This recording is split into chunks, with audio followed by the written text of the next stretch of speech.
Музей открыт в 1991 году в честь празднования 300-летия со дня рождения Багимбай-Батыра, одного из крупнейших казахских военачальников XVIII века, прославленного полководца эпохи Аблай-хана.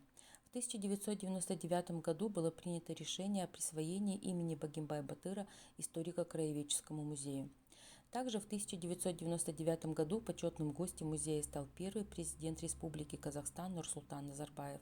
Книга с дарственной печатью Ельбасы и подарок представлены в экспозиции музея. Основные цели и задачи музея в соответствии с государственной программой Мадини Мура – это изучение истории земли Ерментау, сбор материалов духовного, культурного наследия, изучение, пропаганда, донести до народа значение подвигов Багимбай-Батыра, воспитание в молодежи чувства патриотизма. Среди экспонатов музея предметы археологических раскопок. Зал этнографии демонстрирует самобытный жизненный уклад, быт, материальную и духовную культуру.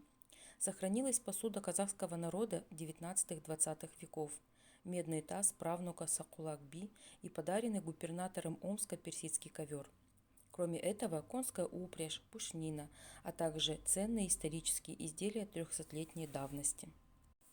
В 2005 году в рамках программы Мадини Мура проведен ремонт здания музея и построена новая экспозиция, представленная в 4 залах: зал истории района, палеонтология, археология и природа края.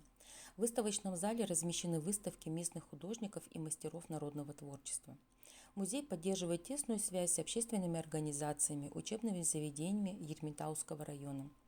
В течение многих лет сотрудники музея проводят совместную научно-исследовательскую работу с известным археологом Айман Досымбаевым. В рамках реализации программы «Рухани Жангару» в музее реализуется музейный научно-исследовательский проект «Багимбай-Батыр Жорох Тартын Изметтын». Ежегодно проводятся научно-исследовательские, туристические и собирательские экспедиции по историко-археологическим местам Ерментауского района.